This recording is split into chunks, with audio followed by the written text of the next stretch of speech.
Fill in the blanks. এখানে কি আছে? Verb agreement.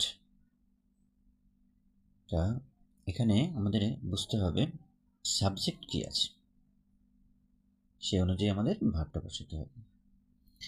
তাহলে এখন দেখো, Ram and Shyam dash going to the cinema.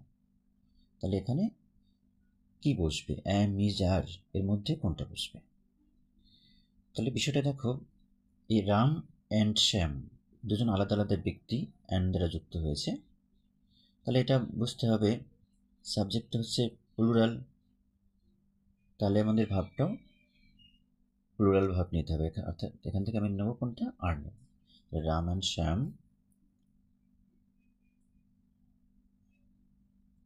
Are going to the cinema.